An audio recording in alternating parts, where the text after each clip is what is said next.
Welcome everyone to our FinTech meetup about how to innovate with banks and how banks innovate. So, Julie, take it away. Are we using the mic? Or Yes.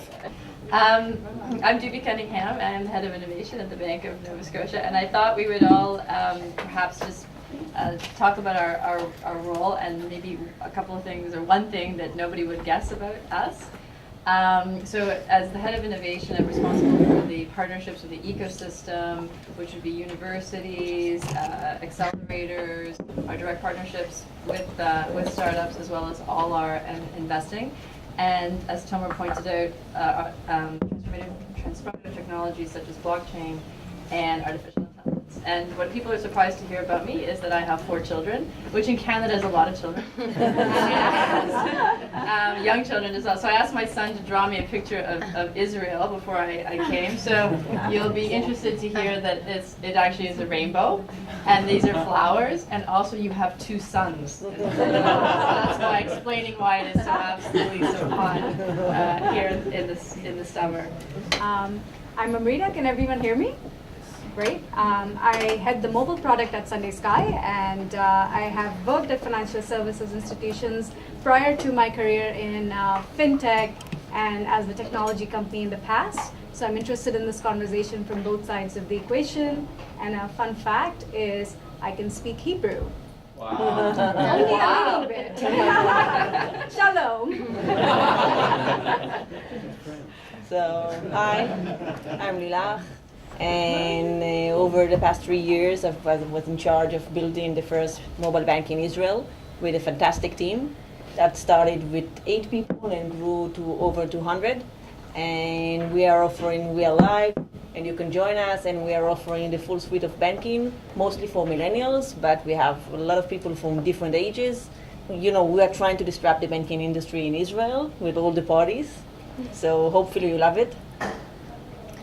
Hi, so I'm Ornit.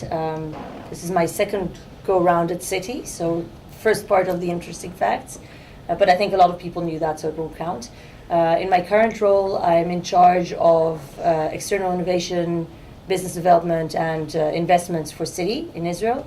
So we have an accelerator, we have a business development arm that helps companies enter Citi, but also helps them reach Citi's network, our clients, our friends, and so on.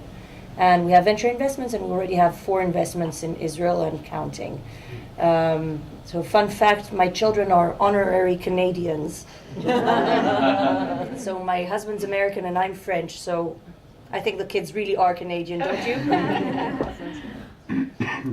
Hi, I'm Yael.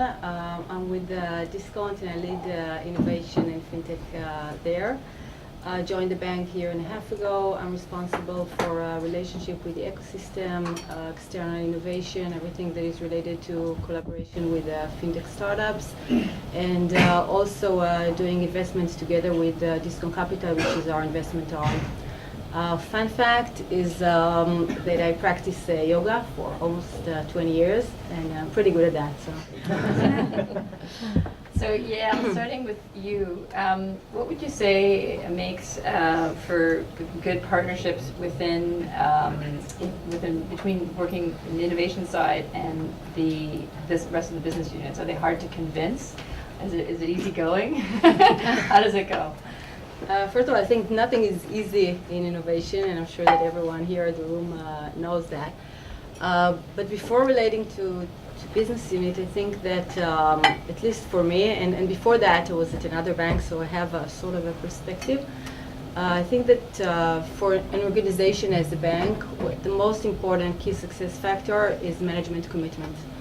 And I think that I'm blessed to work at the bank, and by the way, the CEO of most, at least half of the people here at the panel are women, and our CEO is very, very committed to innovation. She puts a lot of her time and her efforts in making sure that innovation is actually happening. And once this message is conveyed in the organization, it makes life much easier to approach business units.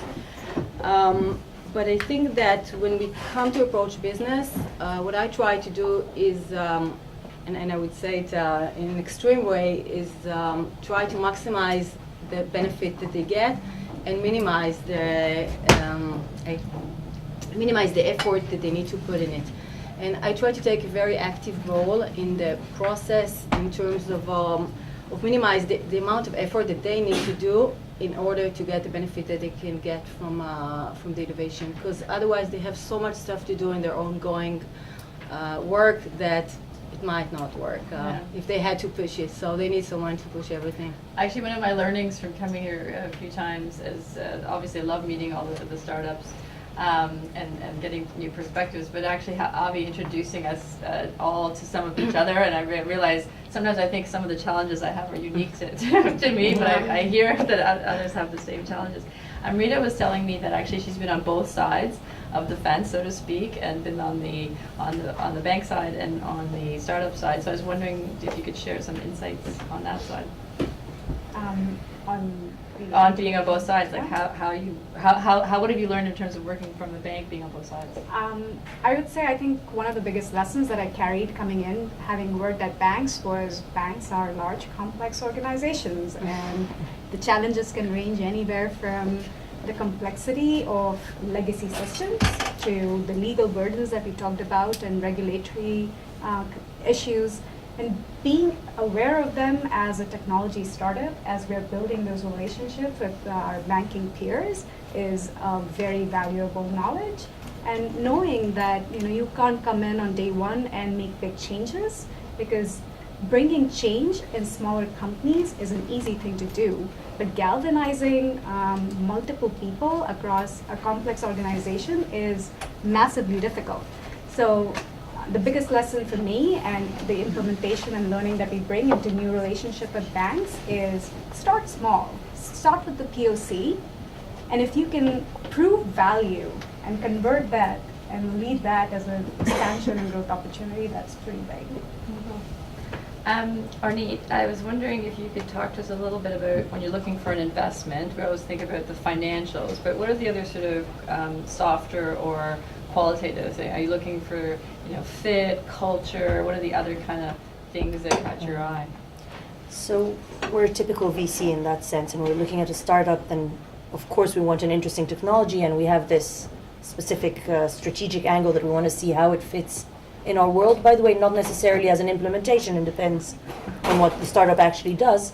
But we're looking for a strong team. We're looking for people that we'd enjoy working with. We're in it for the long run. You need to talk to these people often. You want to be sure that they're trustworthy, reliable, transparent.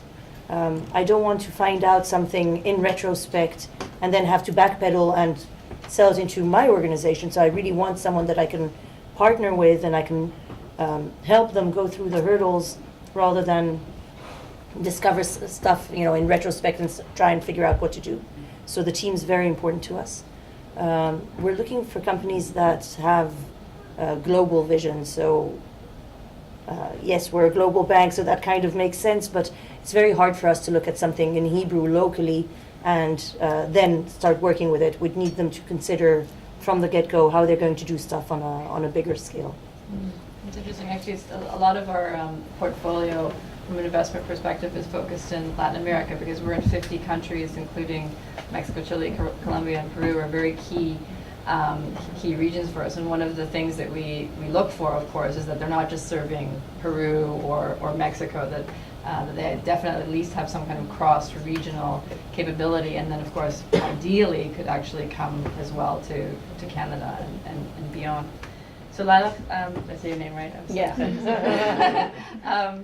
I'm wondering, you have a very unique perspective. Your situation is very unique in that you were created, by a bank deliberately, but sort of separate from the bank. Why could you share a little bit about why that decision was made by the bank and how and what they've learned through it? So I think the goal was to build, to disrupt the industry and to build something that will make a lot of make sense and a lot of value to consumers. So the end goal was to build a bank that people would love. And from our point of view, it was not about just creating a front end or trying to create a new brand that people would love and so on. It was about creating the entire thing from scratch. So all the products, the procedures, the pricing, the valuation, the branding, the marketing, and so on. So it was about gathering people from the startup nation industry that have a lot of experience in consumer mobile, and just letting them dream and imagine what will be the bank of the future, how will millennials fit into their expectations, and what will be the design, how would people react to all of those stuff that we understand within the banking industry but people don't understand. It's actually a hateful category, and people hate it because they don't understand it, and they think the value for money and the ROI is negative. And we thought that if we take people out of the industry and just let them imagine and create, that will be at the end we will get a product which is much better than what we currently have within the industry. And overall, I think people they feel a little bit afraid from the industry, so most of them want to work for startup companies which are all about tech and geek and so on. So we wanted to create an environment that people would want to join. So at the beginning it was a little bit difficult because nobody believed that we can do something so amazing within an industry which is a little bit traditional. But in the end, when they saw the people, the culture, the atmosphere, the offices, and what we are actually doing, they wanted to join in and actually create a product which is valuable within the market. Because in Israel, most of the technology is based on outside of Israel, so it's aiming on the European market or the American market, and it's one of the unique opportunities to actually build something for the Israeli community, for the people that will impact their lives. So Ornit, Danny's dream is that it's in the future, 5 years from now, it's Tel Aviv, New York, and London for fintech. Is this realistic? In this order. Is this realistic dream? Pass it on. So my dream is his dream because that's what I'm getting measured on too, right? But objectively speaking, I think Israel has a lot to offer and is changing what it's offering compared to what we would have expected in the past. So if people used to say that Israel wasn't good, for instance, in doing direct-to-consumer, we've proven that that's no longer the case. Waze is a great example of that. When we said that we didn't have big companies, well, I think Mobileye is pretty big. So Israel's changing and changing fast. The skills and know-how that existed have expanded tremendously to areas where nobody perhaps expected us to be strong at, but I think, for instance, online marketing, Israel's up there in the top areas. So it's no longer just the hardcore technologies that people developed in the army, it's also a much broader variety of things. And as a result, we're seeing interesting startups appearing. So as part of my job, I see a lot of what's happening in Silicon Valley. And right now, they're still ahead. But in 5 years, I'm with you. I think, it's a good gamble. So Amrita, I was going to ask you, where do you think this, innovation, and this fintech thing is going? If you project out, where's all this going from your perspective? I would take a different spin to this answer and touch a little bit about, 5 years from now. Before looking at 5 years from now, think about where we were 5 years ago. And if you think of it, the physical channel presence was a big thing. So you would go to a branch to do most of your activities. And as we move to more low-touch channels, the level of personalization that we received at these physical channels is going away. And we would see a rise in, as digital adoption increases, there would be a parallel rise in the amount of personalization and human appeal that our digital channels would need to offer across the board. So I think that would be one of the key areas. And speaking for myself here, we being a video-based provider, we do definitely think to bridge that emotional connection, video will become an increasingly important channel of communication. Yeah. Actually, the point about where we were and where we are and where we will be, one of the things that I was thinking about as we were meeting companies today is, you know, I don't want to age myself, but I'm 47. So but don't tell anyone. That's a room in the video camera.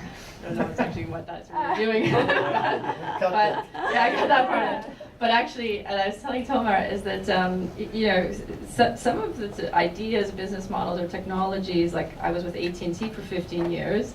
And I always tell the story is that we built a platform that looks identical to Shopify, like identical. Actually, I think it was better than Shopify.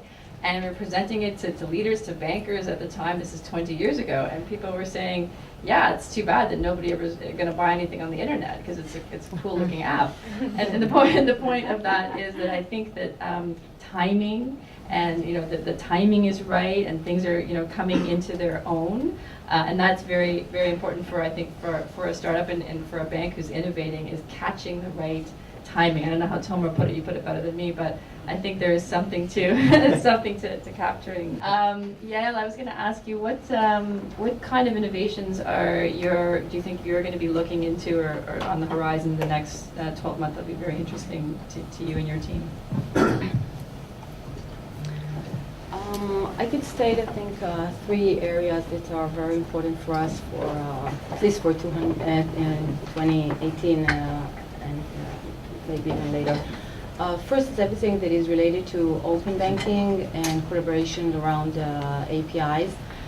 We've just recently launched the first platform. We had the first bank to launch an API platform in Israel.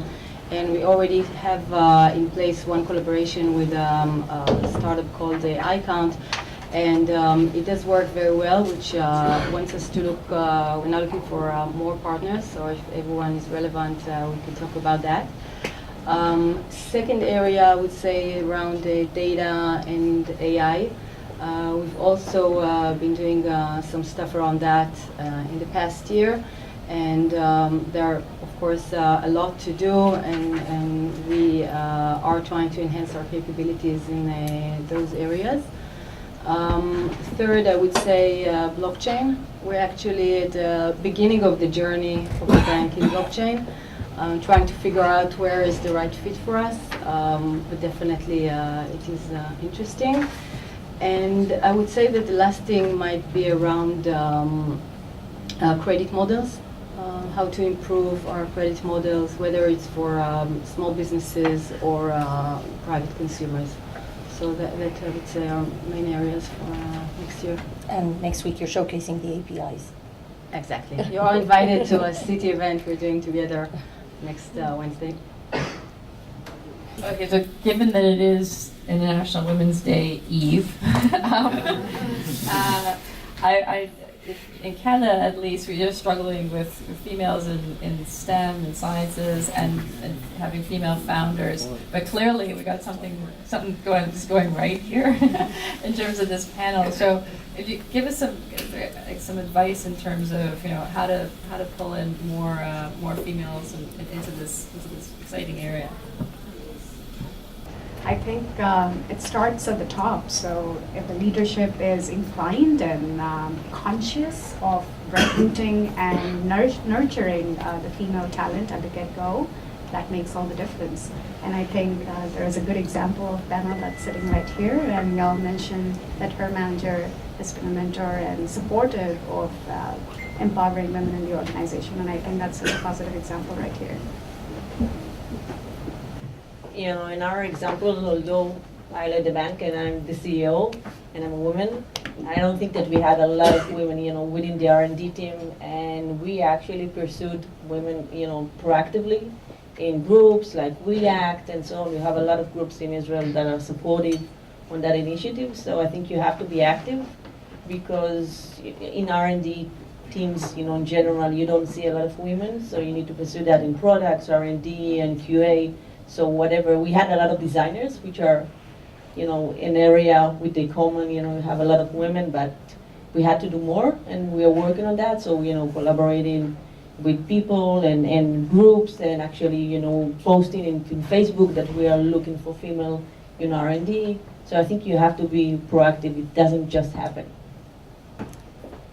So I'll divide it. So we're an American bank, so we're not talking about our numbers right now.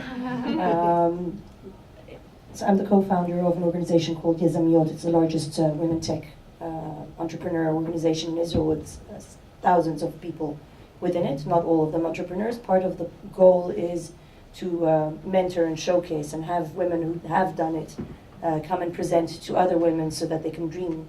Because unless you can dream of that type of position, you cannot go ahead and get it. So that's one aspect. With having said that, when we're looking for companies, we still have a hard time, and we have access to all these women, and it's still difficult, and there aren't enough of them. So we want them, we are calling for them to apply to jobs, to entrepreneurial positions, to create companies. We're very, very open to it. Within Citi, we've come to the realization that we shouldn't be talking to the women. Women understand that they want to get ahead. It's the men we need to be talking to. And all those men that suddenly have daughters that have reached work age, and they're seeing what's happening to their daughters, they're now more open to hearing that maybe things could be done differently because they would like it to be different, and they're helpful in making a change, and we're really banking on helping them come and join us in the conversation and seeing how we can bring more diversity to the workforce. I think that what you see here at the panel is a bit misleading, and if you look at the crowd, then you see more appropriate picture of the world. Because I think that most of us here are from banking, and I think that banking is one industry that have gone through some sort of revolution in the position that women are having. And still in technology, it's very, very man-oriented, as you can see here.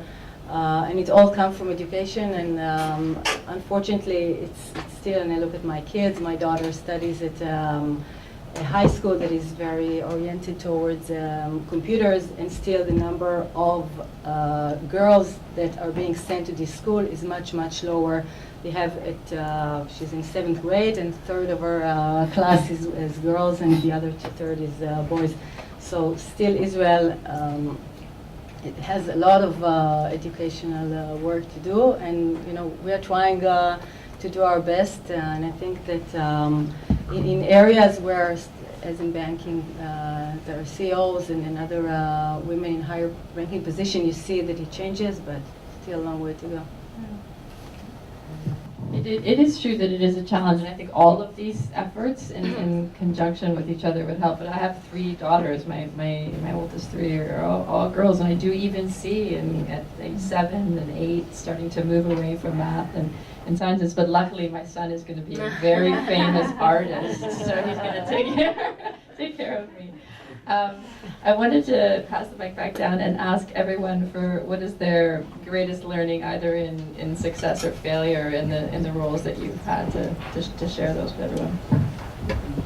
So at Citi, what I can say is that, so we founded the Accelerator in 2013, and over the years we've tried a variety of models, younger companies, older companies, medium companies, and today for now, we've got a new model. Well, it's not so new anymore, but what we try and do is work mainly with companies that already have a product, because if we take very early companies, then we frustrate them. By the time that we think that they're ready to talk to us, years have gone by, and then we just get upset people around us saying, well, you're wasting our time.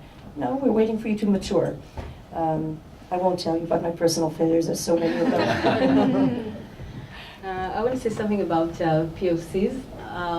I think that POCs should be handled very carefully and could be very tricky. I think that sometimes everyone feels very comfortable when you do a POC. The organization feels, wow, we're doing something. Innovation teams are happy. The company is happy. They think they're doing something. And by the end of the POC, we're back at the point that we've been at the beginning. And I think that it's much better not to rush to a POC and design well the project and know exactly what you're heading, even if it takes sometimes more time and it's frustrating, and the process can be a bit tiring with the bank.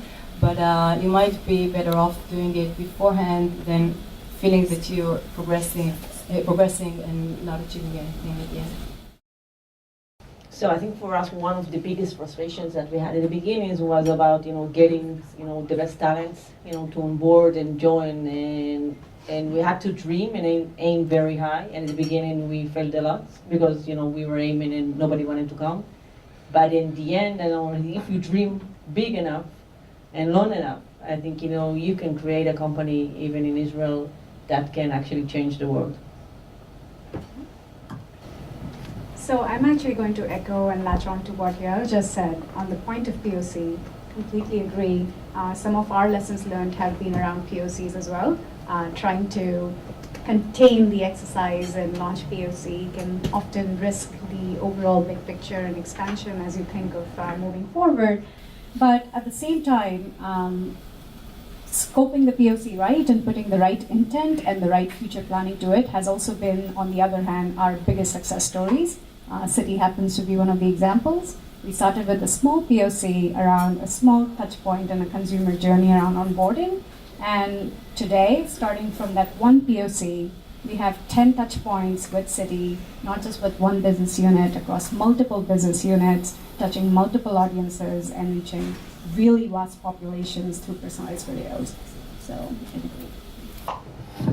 I would say for me, this concept of Fintegration is quite real. I really see the two sides, both the fintech and startup community and the banks, having a lot to offer each other. And so that is one of my greatest learnings, is that together we're actually more powerful. And the second thing I'll say is the learning I've had over having this role the last few years is, I think as a good banker, I created a very detailed requirements list of what the bank was looking for. And of course, we do have areas of focus and the things we're trying to achieve. But kind of keeping an open mind and open door. We have an open door policy, we like to say at Scotiabank, because some of the most fascinating and successful POCs, that we've run, which will go into production, has been things that we weren't looking for. Even in fact today, some of the companies that we were introduced to, we were not necessarily expecting or looking for, but definitely brought us something to think about. Are you expanding to Israel? At Scotiabank as a bank? Yes. No, actually our regions are defined as Canada and, as I said, Mexico, Chile, Colombia, Peru. We have large operations in the Caribbean. We're actually, another little known fact is we're actually the largest bank in the Caribbean. In fact, we had a location in Kingston, Jamaica before we had a location in Kingston, Ontario. So we served that community, but those are definitely our areas of focus. So. But we are here with Viola. But we are here with Viola. Okay. And it is Viola is our fourth VC partnership. Our belief, a little bit different than Citi's approach, is to do this through partnership, to do the investing through partnership. So we have a partner, QED, which is a Pacific Alliance focused. Georgian Partners, which is Canada, North America. Their big exit is Shopify. So you would know them. A lot of folks were in Shopify. And then Viola is our fourth, which we just announced in December. So this is actually our first official big visit and launch to meet Israeli companies and look for partnerships. But I don't think you're going to see Scotiabank on the corner of in Tel Aviv anytime soon. Okay. Okay. Thank you. Thank you very much, ladies.